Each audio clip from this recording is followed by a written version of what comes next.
வணக்கம் மக்களே, எல்லாரும் அப்படி இருக்கிறீங்களா? உங்களே சினிபிளஸ் தமிழுக்கு வரவில்லை. இன்றைக்கு நம்ம ரிவ்யூ பண்ண போகிற படம் நடிகை சாய் தன்சியா நடிப்பில் வெளியாக இருக்கிற ஜோகிடா. சரி, படத்தோட கதை என்னன்னு பார்க்க போனால், நேர்மையான போலீஸ் இன்ட்ரெஸ்டாக இருக்கிற ஜோகேஸ்வரி தப்பு செஞ்ச யாராக இருந்தாலும் விட மாட்டாள்.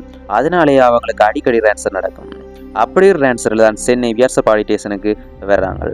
அந்த ஏரியாவில் கபீர் துகான் சிங் அப்படி ஒரு கொடூரமான வில்லனோட படியில் இருக்குது. கொள்ளை போதை பொருள் பிசினஸ் அந்த ஆடு பண்ற அராஜகத்துக்கு அளவே இல்லை. அதுவும் மத்திய அமைச்சராக இருக்கிற அவரோட அண்ணன் ஜெயாஜி இண்டோட முழு சப்போர்ட்டும் அவனுக்கு இருக்கு. இந்த அண்ணன் தம்பி கூட்டணியை தன்சியா எப்படி தன்னோட அதிரடி பாணியில் எதிர்கொள்றாள், தன் மேல விழுந்த பழிவாங்கல் துடைச்சு எப்படி நீதியை நிலைநாட்டுறாங்க. இதுதான் ஜோகிடா படத்தோட மொத்த கதை. சரி, படத்தோட பிளஸ் பயன்னு பார்க்க போனா, முதலாவது இந்த படத்தோட மிகப்பெரிய பலமே சாய் தன்சியா தான்.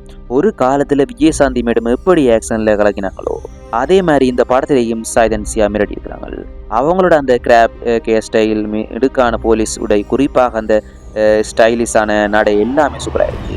சண்டை காட்சிகளில் டூ போடாம அவங்களே நடிச்சுக்கு நிஜமாகவே ஆச்சரியப்பட வைக்குது. ரெண்டாவது, படம் முழுக்க நிறைய சண்டை காட்சிகள் இருக்கு. அதையெல்லாம் ரொம்ப பவர்ஃபுல்லாக அமைச்சிருக்கிறாங்க. குறிப்பாக தேசிய கொடிக்கு மரியாதை கொடுக்குற அந்த சண்டை காட்சி மற்றும் வசனங்கள் ரொம்ப அருமையா இருக்கு. மூன்றாவது, எஸ்கே பூபதியோட ஒளிப்பதிவு ஆக்ஷன் காட்சியில் ரொம்ப தத்ரூபமாக காட்டியிருக்கிறாரு. தன்சியாவை ஒரு மாஸ் ஹீரோவாக காட்டுறதுல கேமரா கோட் நல்லா ஒத்துழைச்சிருக்கு. சரி, படத்தோட மைனஸ் பாயிண்ட் பார்க்க போனா, முதலாவது தன்சியா நல்லா நடிச்சிருந்தாலும் படத்தோட கதை ரொம்ப பழசாயிருக்கு. ஒரு கெட்ட வில்லன், அவனுக்கு சப்போர்ட் பண்ற அரசியல்வாதி, அவங்களே ஒரு போலீஸ் அதிகாரி ஒன்றும் இல்லாமல் ஆக்குறது நாம் எத்தனையோ படங்களில் பார்த்து அதே டெம்ப்ளேட்டில் தான் இருக்கு. இறக்கதையில புதுமை இல்லாது கொஞ்சம் போர் அடிக்கலாம்.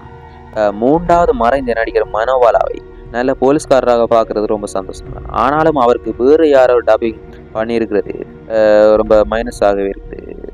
ஸோ இந்த ஜோகிடா படத்தை பார்க்கலாமா வேண்டாமா? இது ஒரு வழக்கமான போலீஸ் வில்லன் முதல் தான்.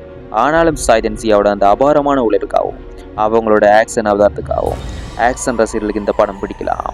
டான்சியாவோட வெறித்தனமான சண்டை காட்சிகளை ரசிக்கணும்னு நினைக்கிறவங்க கண்டிப்பாக ஒரு முறை பார்க்கலாம். சரி, நம்ம சினிபிளஸ் தமிழ் சேனல் ரேட்டிங் 5 ஸ்டாருக்கு 2 ஸ்டார் தான். சரி நண்பர்கள், நீங்கள் இந்த படத்தை பார்த்துருந்தீங்களா? டான்சியாவோட இந்த ஆக்ஷன் அவதாரம் உங்களுக்கு பிடிச்சிருக்குதா என்று கமெண்ட்ல சொல்லுங்க. இந்த வீடியோ பிடிச்சிருந்தா லைக் பண்ணுங்க, ஷேர் பண்ணுங்க, மறக்காம நம்ம சினிபிளஸ் தமிழ் சப்ஸ்கிரைப் பண்ணுங்க. அடுத்த வீடியோவில் இன்னொரு சூப்பரான படத்தோட உங்களுக்கு சந்திக்கிறேன். நன்றி மக்களே.